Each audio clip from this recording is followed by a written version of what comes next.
Para presentar este libro les cuento que yo hice la maestría en literatura en la Universidad de Antioquia y cuando hice la maestría en literatura, la línea de investigación, no, la línea de investigación, no, el tema de investigación que yo escogí fue el tema de la autobiografía en Colombia, la autobiografía como escritura del yo, es decir, la escritura en primera persona de la vida personal, es lo que podría denominarse en términos genéricos la autobiografía. Hice el trabajo de grado desde José María Samper, que fue la primera autobiografía escrita por un colombiano, siglo XIX, hasta García Márquez, que en su momento, cuando hice la maestría, era la última autobiografía publicada. Y pues tuve que leer mucho sobre relato autobiográfico, escritura del yo y otros temas que tienen que ver con este tipo de escritura. Y quedé encarretado y entonces seguí leyendo muchas autobiografías. Este es el quinto encuentro de martes del libro, pero es la primera autobiografía que les voy a presentar. Me encanta leer relatos vivenciales y hoy voy a hablar de Fernando Savater. Fernando Savater, esta es la autobiografía de Savater, se llama Mira por dónde y tiene un pequeño subtítulo que es determinante o que fue determinante a la hora de escoger el libro cuando lo iba a leer, porque dice Mira por dónde, autobiografía razonada. Resulta que cuando yo estudié el tema de la autobiografía desde lo conceptual, desde lo teórico, siempre entendí que la autobiografía puede ser o un relato vivencial donde uno cuenta la historia de lo que ha pasado en su vida, y de esos hay muchos ejemplos en la literatura universal, pero también hay un estilo de autobiografía o una forma de hacer autobiografía que es lo que académicamente denominamos la autobiografía intelectual, donde uno, más que contar las vivencias, los momentos emotivos de su vida, se dedica a contar las influencias, las lecturas que uno ha hecho, los referentes conceptuales que tiene, para darle a conocer a los lectores como esa perspectiva de la reconstrucción de uno mismo desde su parte intelectual. Cuando yo leí el subtítulo de Savater que decía autobiografía razonada, me imaginé que me iba a encontrar con una autobiografía intelectual, porque dije, bueno, esto es un relato pasado por la reflexión. Como ya había leído a Savater en Ética para Amador y en otros libros de corte filosófico, me sorprendí primero con el sentido del humor, con la ironía bien manejada y con la forma de sacarle sonrisa al lector a veces, incluso con las situaciones dramáticas de la vida personal. Esa es la autobiografía de Savater y eso ya me sorprendió.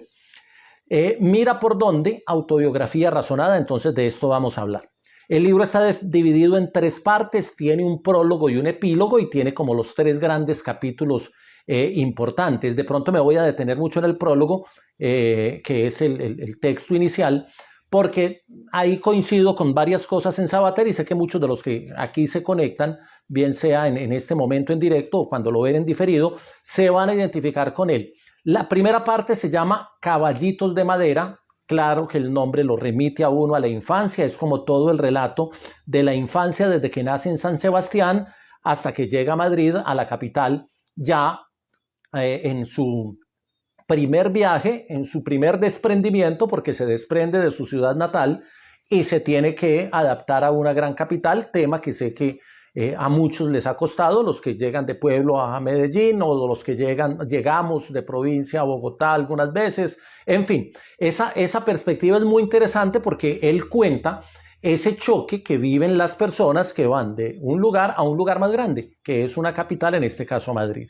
La segunda parte del libro es Insinuaciones del azar, que ya es esa parte como entre la juventud y la muerte del dictador Franco, que para él es un corte en su vida por su pensamiento político, que también lo consigna en el libro, y donde lo deja uno como con la sensación de que a la vida de Savater le hacía falta la muerte del dictador Franco para él poder expresar su pensamiento político tranquilamente y poder dejar salir muchas cosas de su producción intelectual, que es lo que conocemos en libros hoy. Y hay una tercera parte que se llama La sombra vencida, que es donde ya sí revela como su compromiso político en la parte de su madurez, pero también algunas vivencias, algunas relaciones, algunos elementos de su vida ya como persona adulta, donde uno puede hacer el contraste de el Sabater pequeño, el Sabater adolescente y el Sabater ya maduro, que tiene una mirada del mundo como nos pasa a todos cuando pasamos de los 50, una mirada un poquito más diferente. En el prólogo, y les voy a leer aparte del prólogo, el prólogo de Sabater es brillante porque es el que lo agarra uno, es el primer texto que tiene el libro, pero les voy a leer y ustedes sacan la conclusión ahí. Soy un buen administrador del tiempo, concienzudo y nada caprichoso, pero solamente en nombre del difícil arte de evitar el trabajo y no por la pasión de ejercerlo, se pregunta. Es una pregunta que él se hace.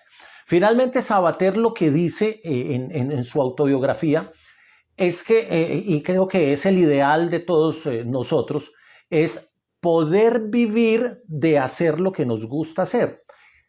Muchas veces todos decimos en la cotidianidad, hombre, yo trabajo en periodismo, que es el caso mío, cuando yo hago periodismo deportivo y hago transmisiones, yo digo, hombre, este es el trabajo que así no me pagaran, yo sería feliz haciéndolo.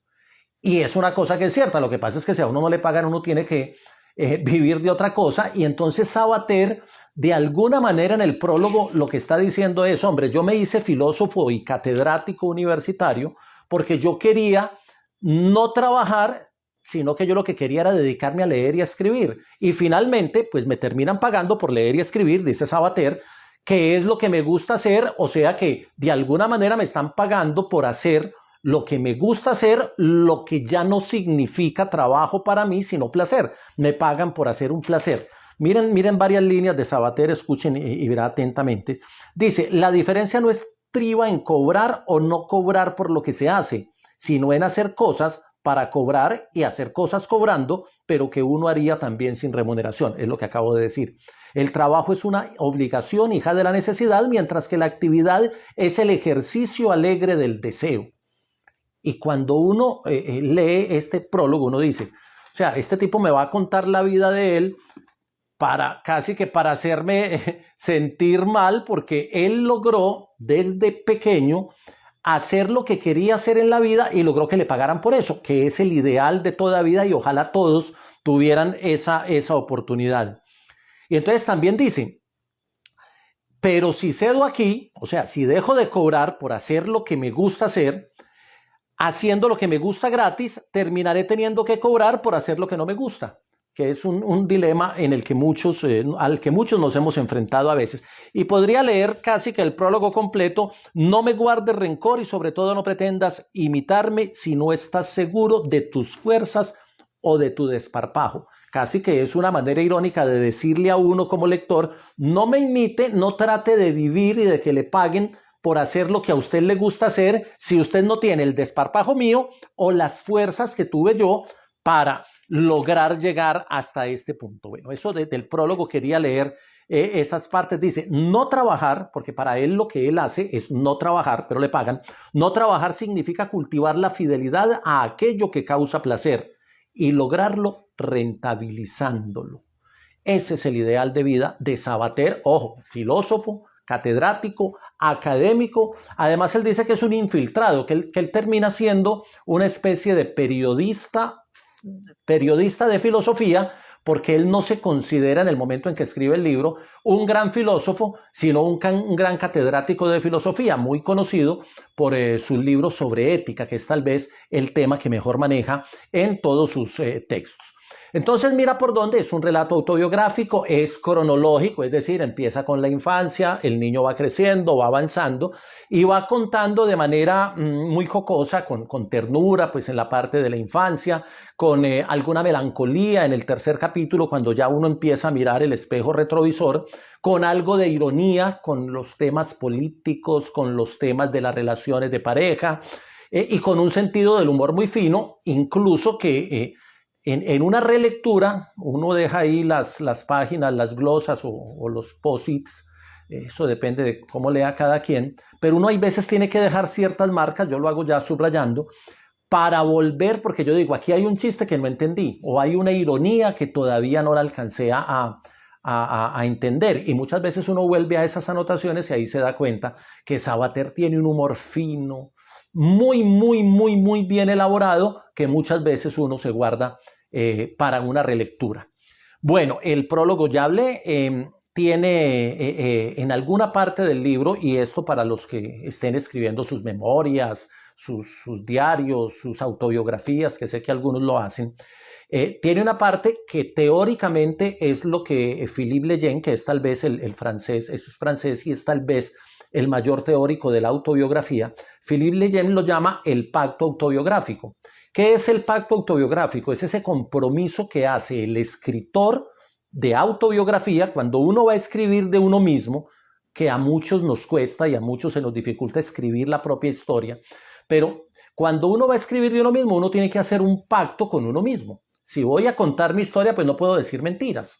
Cuando uno está haciendo ficción o cuando está contando la historia de otro, a veces lo decora, lo amplía, lo exagera, utiliza figuras retóricas incluso a veces nos inventamos parte de la vida de otro para poderla contar mejor. Pero cuando estamos contando la propia, y eso le pasa a Sabater, hay que llegar a un momento que Philippe Lejeune lo llama el pacto autobiográfico. Y Sabater lo hace en la primera parte, cuando empieza a hablar de la infancia, dice: no refiero toda la verdad, pero creo que lo que digo en este texto es bastante verdadero.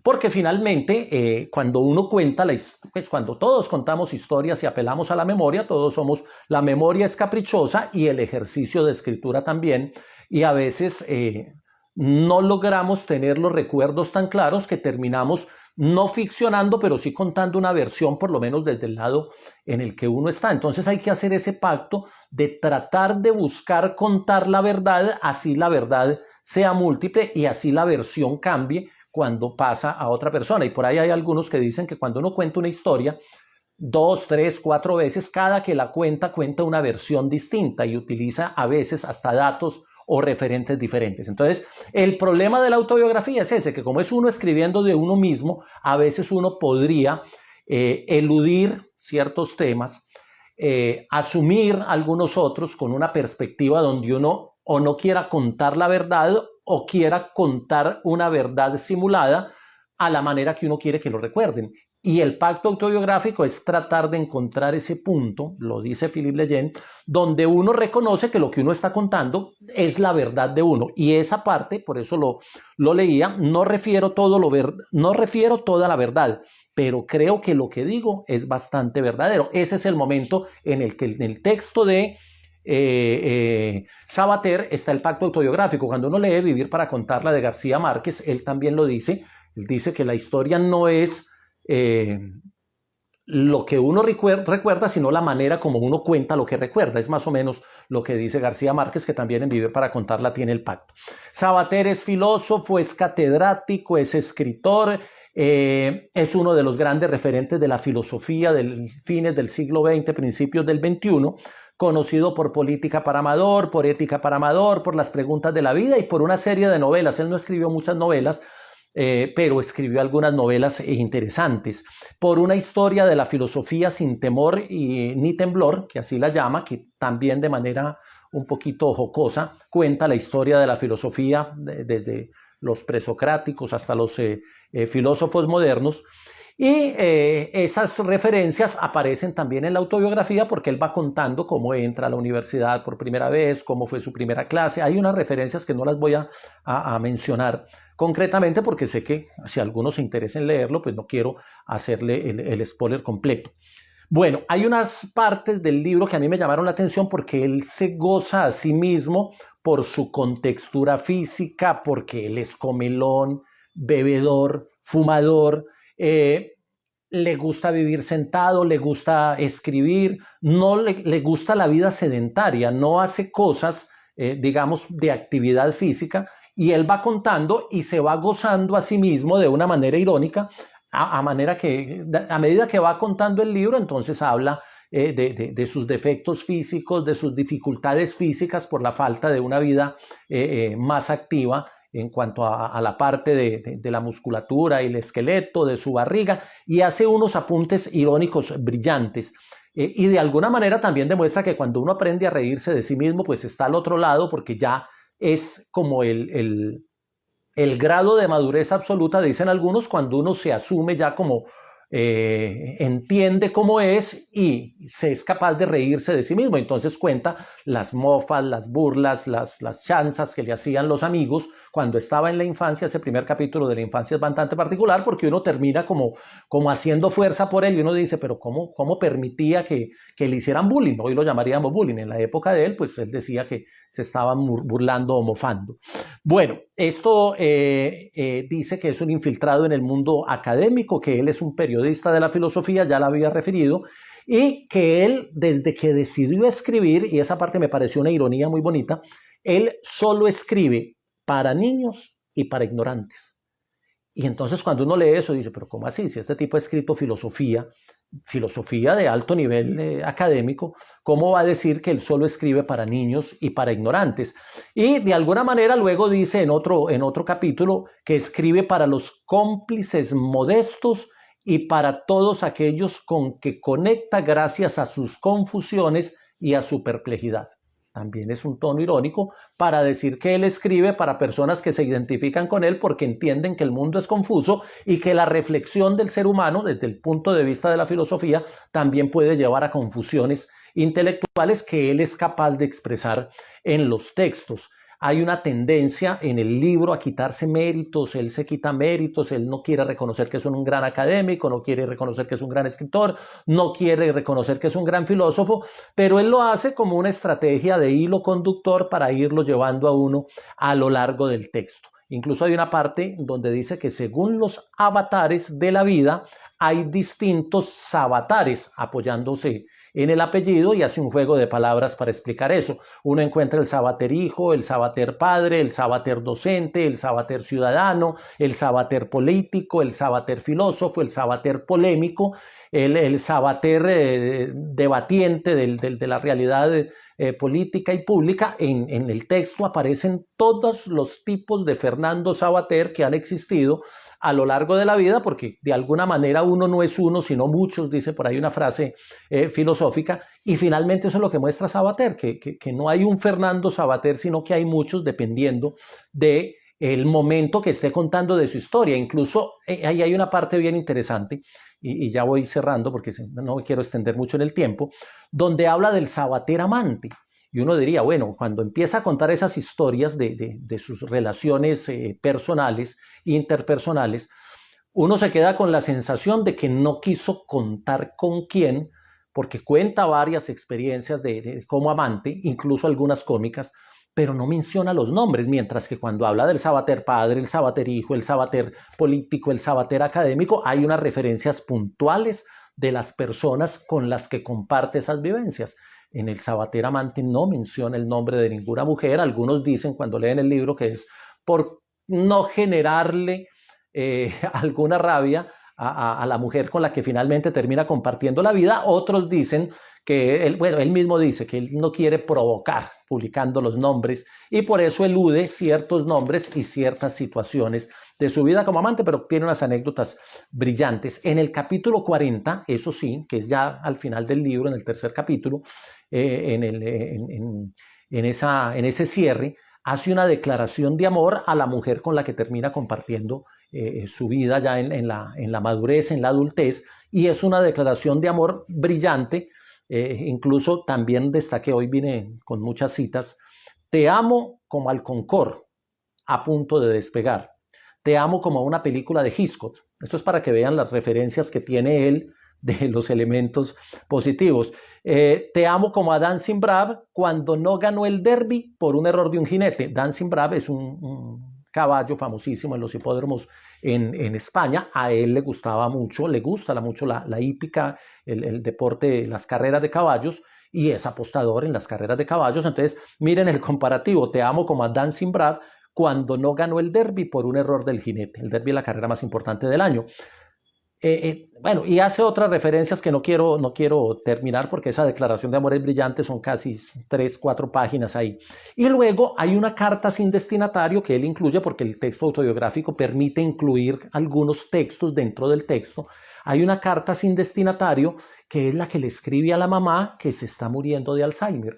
Esa es la de la lágrima y la del momento emotivo, yo creo que sublime del libro, porque él empieza en la carta, por eso no le pone el nombre. Uno sabe que es para la mamá, pero no le pone el nombre como un homenaje al problema del Alzheimer de la madre. Es muy bello y es muy emotivo ese retrato de la mujer que hace, de la mujer que es la madre de él, pero que él hace un retrato como lejos de decir es mi mamá, es la mujer más importante en mi vida, y así lo escribe. Escribe sobre sus referencias, y ahí hay una reflexión de autobiografía intelectual sobre sus referentes literarios. Me llamó la atención que habla muy bien de Fernando Vallejo, parece que es uno de sus autores más referidos a lo largo del libro. De Octavio Paz también hace un texto, una apología hermosa, porque además tiene una escena con Octavio Paz ya en la parte final de su vida, enfermo, y él va a hacerle una visita y cuenta ahí la situación para que la lean.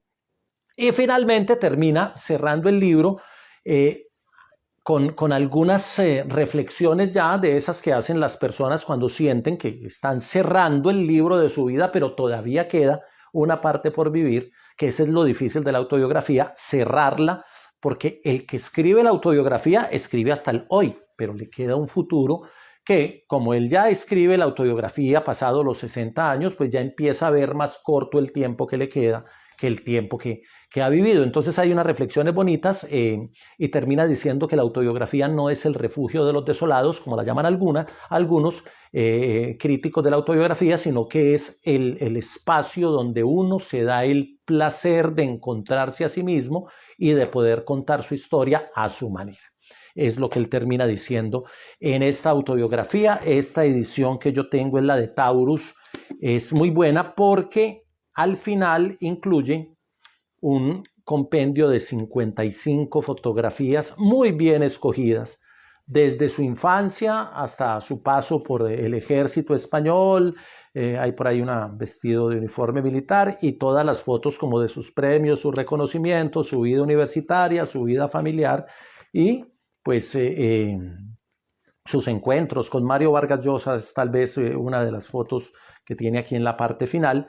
Entonces, este compendio fotográfico en esta edición de Taurus es brillante porque también tiene como ese agregado. Hay otra edición, no me acuerdo de qué editorial, que no tiene el compendio fotográfico, entonces se queda uno ahí con una ausencia importante. Se lo recomiendo si lo quieren leer, se consigue fácil en las librerías en Colombia. Sabater, Mira por dónde, autobiografía razonada. Ahí se los dejaré en la identificación. Espero que si lo leen les guste tanto como a mí. Me encantó. Yo con la autobiografía podría hacer un martes de libro, todos los martes con autobiografía, pero no lo voy a hacer así. Voy a tratar de cambiar. Ya hemos tenido distintos textos. Vamos a ver, todavía tengo de este año por ahí 2 lecturas. Y dentro de 8 días voy a tener una de ellas, ya más de literatura, de novela, de narrativa, para que vayamos cambiando como el género también y compartiendo algunos textos. Si quieren, ya me hicieron sugerencias de libros algunos ahí en los comentarios, en el directo o después en el feed. Voy a ir haciendo lista de libros recomendados y prometo ser juicioso y leer, no sé si todos, me han recomendado 4 hasta el momento. Voy a seguir leyendo, seguir la línea de ustedes, pero obviamente voy a desatrasarme de la fila que cada uno tiene. Esto es lo que yo quiero hacer en Martes del Libro. Si les gusta, pues compártanlo, coméntenlo, saluden. Ahí veo que algunos saludan.